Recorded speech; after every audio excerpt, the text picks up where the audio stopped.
ये है दिल्ली दर्पण।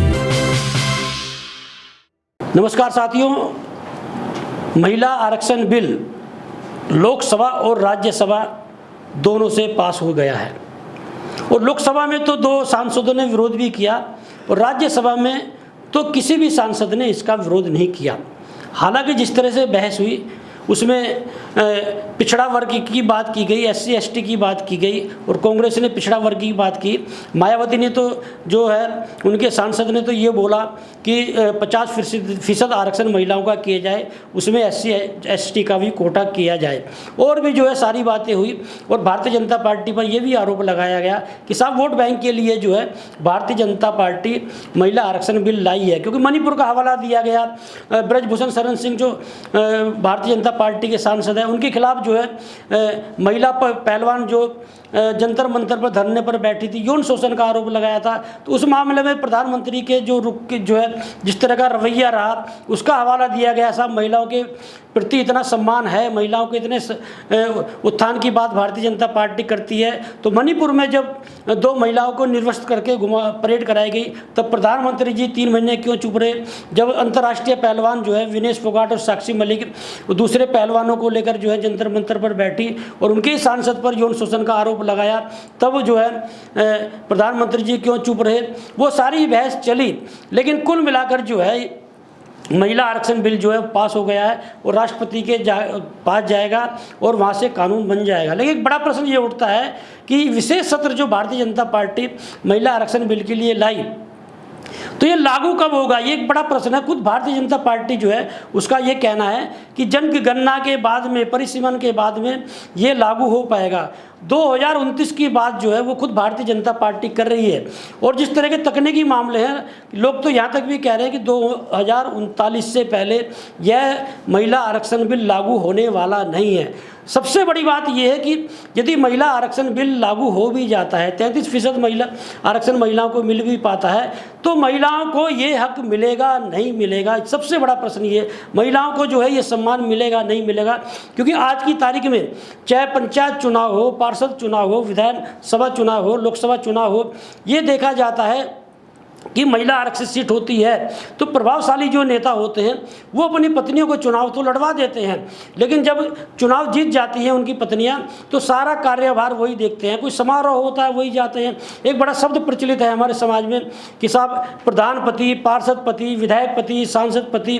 तो जब किसी समारोह में आप देखेंगे आपको विधायक नहीं मिलेंगे, पार्षद नहीं मिलेंगी, सांसद नहीं मिलेंगे, उनके पति मिलेंगे। तो ये जो इस समय समाज में हमने अक्सर राजनीति में देखा है कि अपनी पत्नियों को चुनाव तो लड़वाएंगे, लेकिन घर की बाहर जो घर की दीवारें हैं उनसे बाहर निकलने नहीं देते।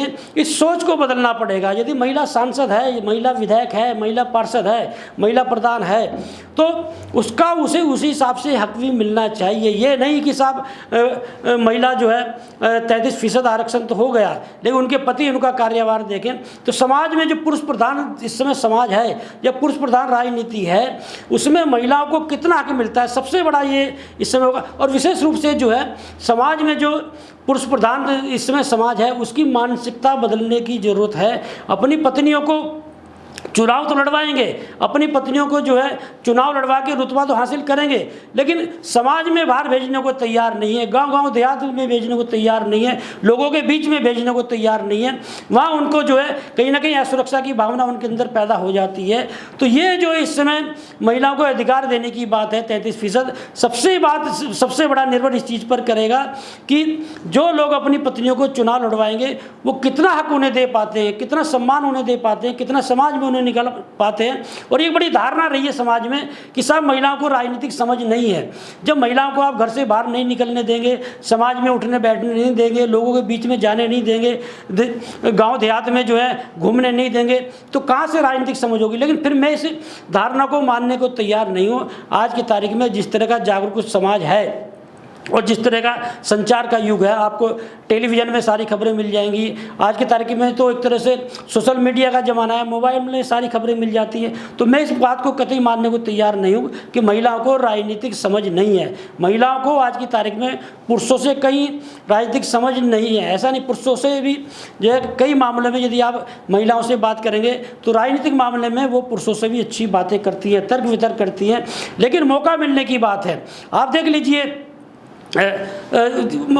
जितने भी राजनीतिक दल हैं, महिलाओं की बात आज से नहीं हो रही, 3 दशक से हो रही है। महिलाओं के सम्मान की बात करेंगे, आरक्षण की बात करेंगे, कितनी पार्टियां महिलाओं को वो टिकट देती हैं, इस पर निर्भर करता है। और टिकट नहीं, टिकट सबसे बड़ी बात ये है कि जो कमज़ोर महिलाएं हैं, जो पिछड़े गांव देहात की रहने वाली महिलाएं हैं, उन्हें, उन महिलाओं को कितना टिकट मिलता है। अक्सर ये देखा गया है कि पढ़ी लिखी महिला है जो राजनीति कर रही हैं, उन्हें टिकट मिलता है। पिछड़े समाज से, ST से, और जो ऐसा नहीं है गरीब, इस आज की तारीख में मैं ये धारणा लोगों की जो है ये भी बदलना चाहूँगा। समर समाज में भी बहुत गरीब लोग हैं, उन गरीब परिवारों की महिलाओं को भी आगे लाना पड़ेगा, तब ये माना जाएगा कि महिला आरक्षण बिल जो है उसका महिलाओं को फ़ायदा होगा। अब देखना ये होगा कि अब जो है ये जो है कानून तो बन जाएगा, लेकिन महिला आरक्षण बिल जो है ये कानून जो है जब बन जाएगा, ये लागू कब होगा, कितना फ़ायदा महिलाओं को होगा, और आगे किस स्वरूप में ये जो है कानून जो है देश में लागू किया जाएगा। लेटेस्ट खबरों के लिए सब्सक्राइब करें हमारा YouTube चैनल या फिर लॉग ऑन करें www.delhidarpantv.com। खबरों की कवरेज और विज्ञापनों के लिए संपर्क करें।